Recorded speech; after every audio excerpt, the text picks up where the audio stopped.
Hello friends, कैसे हैं आप सब लोग। आई होप कि आप सब लोग बहुत अच्छे होंगे। मैं भी बहुत अच्छी हूँ और मैं आज आपके लिए एक चाइनीज़ डिश लेकर आई हूँ जिसमें मैं बनाऊँगी हेल्दी नूडल्स और चिली पनीर की रेसिपी आपके साथ शेयर करूँगी।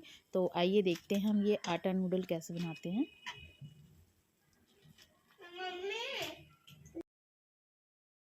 तो गाइज़ मैंने सारी तैयारियां एक साथ ही करके रख ली थी क्योंकि बाद में फिर दिक्कत होती है अगर एक एक चीज़ की तैयारी करो, तो इसीलिए मैंने शिमला मिर्च की कटिंग कर ली और दोनों चीज़ के लिए, चाउमीन के लिए भी और चिली पनीर के लिए भी मैंने सब कुछ तैयारी करके रखी थी। तो इसमें से हम जो शिमला मिर्च काटेंगे चाउमीन के लिए वो ऐसे लंबे लंबे काट लेंगे और उसके लिए ही हमने पत्ता गोभी भी काट लिए। पत्ता गोभी को भी ऐसे ही थोड़ा मोटा मोटा काटेंगे और मोटा होता है तो थोड़ा सा क्रंच आता है, तो उससे चाउमीन थोड़ी टेस्टी लगती है। तो ये भी मेरे तैयार हो गए थे। फिर मैंने इसमें अनियन भी डाला, ज़्यादा कुछ नहीं डाला मैंने। गाजर नहीं डाली क्योंकि गाजर मेरी बेटी खाती नहीं है, इसलिए मैंने अनियन का यूज़ किया है और शिमला मिर्च और पत्ता गोभी। तो इसके बाद ही मैंने जो पनीर के क्यूब्स थे वो भी कट करके रख लिए थे और सारी मेरी तैयारी हो चुकी थी, जिससे मुझे बनाने में बहुत आसानी रही। देखिए मैंने किस तरह से प्याज काटा और ये पनीर में मैंने कॉर्नफ्लावर भी डाल के उसको मैरिनेट करके थोड़ी देर के लिए रख दिया, जिससे कि वो उसमें अच्छा सा क्रंच आ गया और टेस्टी हो जाता है। इसमें थोड़ा नमक भी डालना चाहिए, जो मैं भूल गई थी लेकिन मैंने बाद में डाल दिया था। और इसको मैंने शैलो फ्राई किया, डीप फ्राई नहीं करती हूँ क्योंकि डीप फ्राई से फिर ये हेल्दी नहीं होता। तो देखिए मैं किस तरह से इसको शैलो फ्राई कर रही हूँ।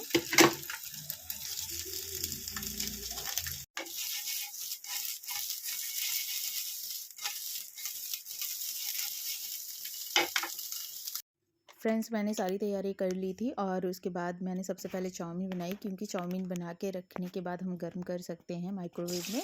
और जो चिली पनीर होती है वो थोड़ी सी वो थिक हो जाती है ज़्यादा देर रखने से, इसलिए मैंने साथ के साथ बनाई और हमने डिनर टाइम में उसको खा लिया। तो इसी के साथ मैंने इसमें सबसे पहले लहसुन प्याज नहीं डाला है क्योंकि लहसुन प्याज मेरी लहसुन सॉरी प्याज नहीं लहसुन नहीं खाती मेरी बेटी, तो मैंने नहीं डाला।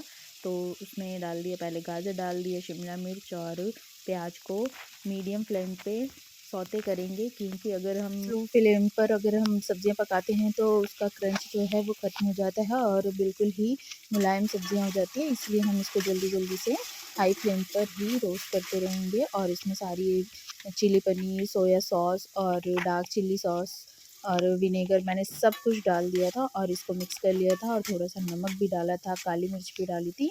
और इसको फ्राई करने के बाद मैंने लास्ट में इसमें पत्ता गोभी डाला ताकि पत्ता गोभी सॉफ्ट ना हो जाए, और फिर उसके बाद ही मैंने इसमें डाल दिए थे नूडल्स। और देखिए बिल्कुल लग नहीं रहे हैं कि ये मैदा के हैं या आटे के हैं। तो ये खाने में भी बहुत टेस्टी थे और बिल्कुल कोई कह भी नहीं सकता कि मतलब नूडल कौन से हैं, मैदा के हैं या आटे के। तो अपने बच्चों के लिए आटे के नूडल बनाइए, जिससे हम अपने बच्चों को हेल्दी भी रख सकें और मैदा बहुत कम यूज़ करें, क्योंकि बच्चों को चाउमीन तो बहुत अच्छी लगती है और बहुत शौक से भी खाते हैं, मेरी बेटी भी खाती है। अब मैं बनाऊंगी चिली पनीर और चिली पनीर के लिए भी मैंने सेम वही मेथड अपनाया है और बट इसमें मैंने लहसुन और प्याज भी डाला है, क्योंकि लहसुन और प्याज के बिना इसमें मज़ा नहीं आता। चाउमीन में तो फिर भी डालो या ना डालो चलता है, बट चिली पनीर में जो टेस्ट आता है वो जिंजर गार्लिक का ही आता है। तो मैं पेस्ट को बनाकर ही डालती हूँ, क्योंकि पेस्ट में मेरी बेटी के मुंह में नहीं आता तो वो निकालती नहीं है। और अगर मैं ऐसे ही काट के छोटे छोटे पीसेस करके डाल दूँ तो वो मुंह से निकालती रहती है और साइड में रखती रहती है, तो उसका कोई फ़ायदा नहीं है। इससे अच्छा है कि पेस्ट डाल दो, थोड़ा सा टेस्ट में फ़र्क होगा बट अच्छा है। बच्चों के पेट में तो जाएगा, कुछ हेल्दी चीज़ें जाएंगी। सर्दियों का टाइम है, लहसुन अदरक की ज़रूरत तो होती ही है और खाना भी चाहिए, हेल्दी होता है। और देखिए उसके बाद मैंने गाजर डाल दिया, शिमला मिर्च और प्याज डाल दिया। फिर उसके बाद मैंने उसमें थोड़ा सा नमक डाल दिया और उसके बाद मैंने डाला था चिली सॉस। चिली सॉस डाली थी और सोया सॉस का भी यूज़ किया था और मैंने डाली थी केचप भी डाली थी, केचप से भी थोड़ा टेस्ट आ जाता है। और इसके बाद बस इसको थोड़ा सा मिक्स किया था, क्योंकि ज़्यादा इसको भी ज़्यादा देर तक पकाना नहीं चाहिए, नहीं तो ये जो सब्जियों का क्रंच होता है वो चला जाता है और सब्जी में कोई टेस्ट नहीं रह जाता है। उसके बाद मैं इसमें डाल दिया था चिल्ली पनीर का जो चिंग मसाला आता है वो डाल दिया था, क्योंकि उससे थोड़ा सा टेस्ट अच्छा हो जाता है, इसलिए मैंने उसी की ग्रेवी डाल दी। उस वो डालने से हमें फिर अरारोट की ज़रूरत नहीं पड़ती है, उसकी ग्रेवी बना के नहीं डालनी होती है। ये मैंने सोया सॉस भी डाल दिया था, सोया सॉस मुझे थोड़ा कम लग रहा था, तो थोड़ा-सा ज़्यादा डाल दिए जिससे टेस्ट अच्छा आ जाए। और देखिए इसका कलर कितना प्यारा आया है, मन करता है सब्ज़ियों को ऐसे ही सौते करके खा लें। और देखिए इसमें मैंने थोड़ा-सा पानी भी डाला और इसमें विनेगर भी डाला था ताकि ये मसाले लगे ना, क्योंकि देखिए वो हमने पहले डाल दिया था जो रेडीमेड चिली मसाला था, तो उसी की वजह से ये थोड़ा-सा चिपक रहा था। और देखिए इसमें से थोड़ा-सा पानी डालिए, अगर आपको ग्रेवी वाला चाहिए तो थोड़ा ज़्यादा पानी डालिए, अगर आपको थोड़ा-सा मतलब ग्रेवी कम चाहिए तो उसी के हिसाब से आप पानी डाल सकते हैं। तो हमें थोड़ा कम ही चाहिए था, इसलिए हमने थोड़ा कम पानी डाला। उसके बाद जो पनीर के क्यूब्स थे वो मैंने डाल दिए और इसके बाद सिर्फ 5 मिनट के लिए इसको हम गैस पे रखेंगे। फ्लेम को हम ऑफ कर देंगे और ढककर इसको 10 मिनट के लिए रखेंगे तो इसका टेस्ट काफ़ी एनहांस हो जाता है। और देखिए उसके बाद मैंने थोड़ा-सा इसमें तिल डाल दिए थे, वाइट जो तिल आते हैं वो डाल दिए थे। उससे इसका जो कलर होता है वो देखने में बहुत ही अच्छा होता है।